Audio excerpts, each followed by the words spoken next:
Gold trusted gold buyers. మీరు తాకట్టు పెట్టిన బంగారాన్ని విడిపించి ఈ రోజు ఉన్న మార్కెట్ ధరకు కొనబడను. కరెక్ట్ గా సింక్ అయ్యారు. బాగా తీసి ఘంటసాల గారిని మేము అంటే చూడలేదు కదా, జస్ట్ ఆ ఫొటోస్ చూస్తే సేమ్ ఉన్నట్టున్నారు. సో మీకు ఎలా సార్ అది ఎలా ప్రాజెక్ట్ ఎలా అయిందండి? అసలు ఘంటసాల ది గ్రేట్ అని సినిమా తీద్దామని ఎప్పుడు వచ్చింది? మీరు ఎలా ఆన్ బోర్డ్ వచ్చారు? అసలు ఈ ఐడియా ఎవరిది? అది సార్ ఎక్స్ప్లెయిన్ చేస్తే బాగుంటుంది. ఈ ఐడియా నాదేనండి. I'm passion, I'm staunch lover of Ghantasala songs.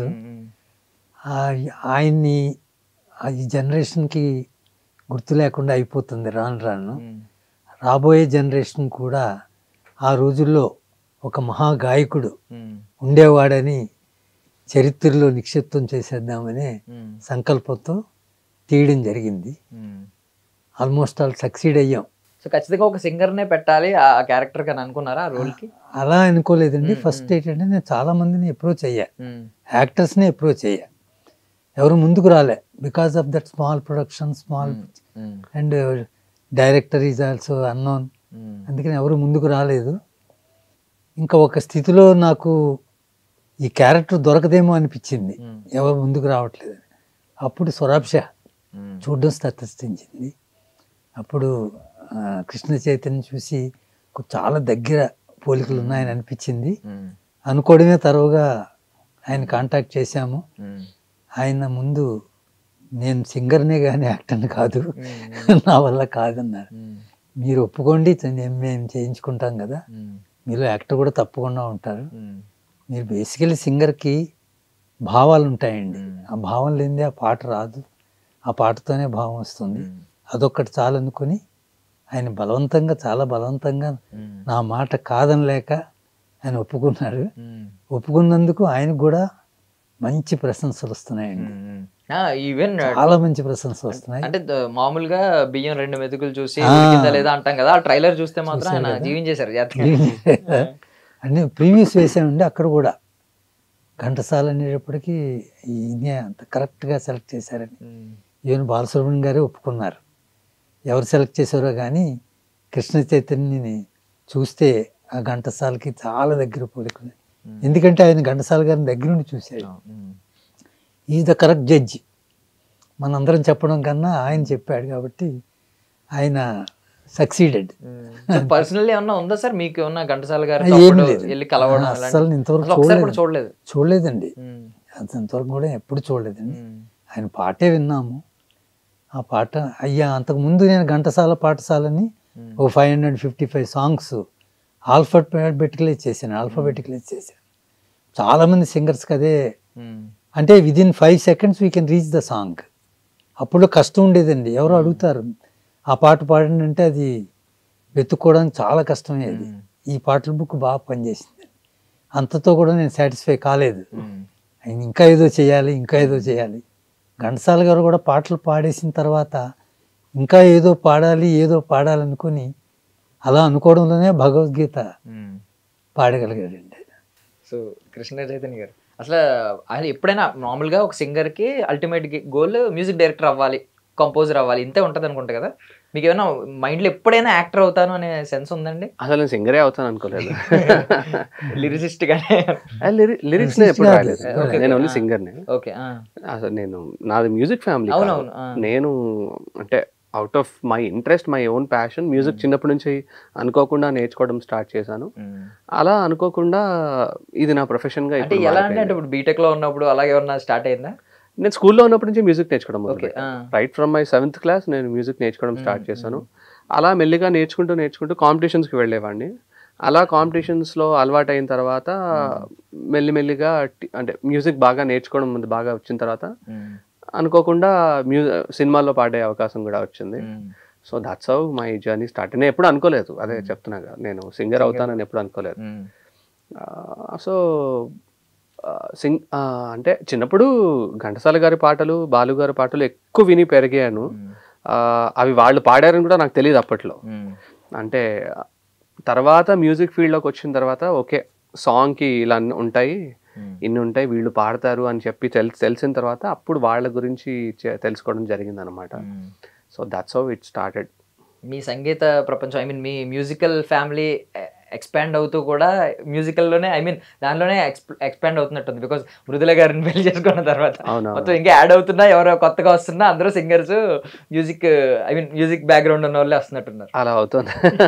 Next generation కూడా ఇందులోనే ఉంటారని అనుకుంటున్నారు. మా అబ్బాయి నేర్చుకుంటున్నాడు, ఇంకా ఇట్స్ టూ యంగ్, ఇంకా it's a very long time to go.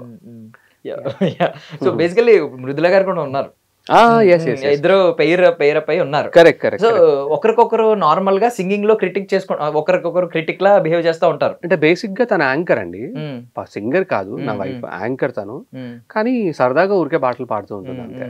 So critics అంటే నేను ఏదో చెప్తూ ఉంటాను అంతే, తను మామూలుగా తనకు తోచిన సలహాలు నాకు తను. యాక్టింగ్ లో ఎవరు డామినేషన్ ఉందండి? యాక్టింగ్ లో అంటే ఈ సినిమాలో పాత్ర నాది ఎక్కువ, బట్ డామినేషన్ డెఫినెట్లీ మేబీ తనదే అయ్యొచ్చు. అదేం లేదండి, డామినేషన్ అంటే ఏం లేదు, కానీ she did well. She did well. ఏమన్నా ఐ మీన్ ఆవిడ ప్రశంస ఇచ్చారంటే అది గ్రేటే ఖచ్చితంగా. అదే ఎవరు కదా, ఎవరి కాళ్ళకి ఇప్పుడు బయట వాళ్ళు ఇస్తారు కానీ ఇంట్లో ఉన్న వాళ్ళు ఎవరు అలా ఏం లేదు. అంటే okay, she is okay with. చూడలేదండి ఇంకా, తను ఇంకా చూడలేదు. మీ జస్ట్ మీ కాంబినేషన్ సీన్స్ వరకే చూసుంటారు. కరెక్ట్. ఆవిడ ఏమన్నా అన్నారా మీ లుక్ ఇవన్నీ చూసిన తర్వాత Ghantasala garu? She's okay with it. తనకి షీఈ్ ఓకే విత్ ఇట్. అంటే అంటే ఏదో సినిమాటిక్ గా మనం ఫిక్షనల్ గా ఎలాంటివి చూస్తూ ఉంటాం. అంటే నీ గొంతు ఇంకా పని చేయదు, ఫిక్షనల్ గా రాసినప్పుడు రాస్తారు నీ గొంతు ఇంకా పని చేయదు అని చెప్పి, తర్వాత మళ్ళీ గొప్ప సింగర్ అవడం రియల్ గా జరిగిందండి. ఆయన హెచ్ఎంఈ వాళ్ళే రిజెక్ట్ చేశారు వర్చువల్లీ, టెస్ట్ చేసి వాయిస్ టెస్ట్ చేసి నీ గొంతు మైక్ పనిచేయదు అన్నారు. హ్యాపెండ్ అండి, యాక్చువల్లీ హ్యాపెండ్. ఈ సినిమాలో చూపించిన అన్ని కూడా రియల్ ఇన్సిడెంట్స్. ఏది కూడా మీరు అన్నట్టు యునో ఇది చేయలేదు, ఫిక్షనల్ డ్రామా కోసం ఏది చేయలేదు. Everything shown in the movie is completely ఆయన లైఫ్ లో జరిగిన సందర్భాలు, సన్నివేశాలు ఏవైతున్నాయో అవే ఇప్పుడు సినిమాలో పెట్టడం జరిగింది. సో అంటే మీ రీసెర్చ్ ఎలా అండి దీని గురించి? అంటే కంప్లీట్ గా మెటీరియల్ ఉందండి ఘంటసాల గారి గురించి, వీడియోస్ అవి లేవు కానీ పుస్తక రూపంలో చాలా మెటీరియల్ ఉందండి. మోరోవర్ ఆయన తిరిగిన ప్రదేశాలకు వెళ్ళి అక్కడ వాళ్ళని కనుక్కొని, మోస్ట్లీ వాళ్ళ వైఫ్ స్టిల్ షీఈ్ ఎలివ్ అండి, 92 years. ఆమె కూడా కొన్ని ఫీడ్బ్యాక్ ఇచ్చారు.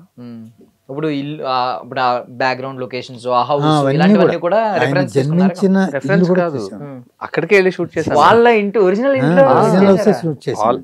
ఆల్మోస్ట్ ఏవైతే ఎగ్జిస్టెన్స్ ఉన్నాయో విజయనగరము, శ్రీకాకుళం అటువైపు వెళ్ళి ఒరిజినల్ లొకేషన్స్ లో ఏవైతే ఆయన పెరిగిన వాతావరణం ఏదైతుందో అక్కడే వెళ్ళి షూట్ కూడా చేశాము. అంటే లిటరల్లీ మామూలుగా అయితే మనకి కమర్షియల్ సినిమాలు ఉంటాయి, ఈ బయోపిక్లే కమర్షియల్ ఫార్మాట్ లో తీస్తూ ఉంటారు. కరెక్ట్.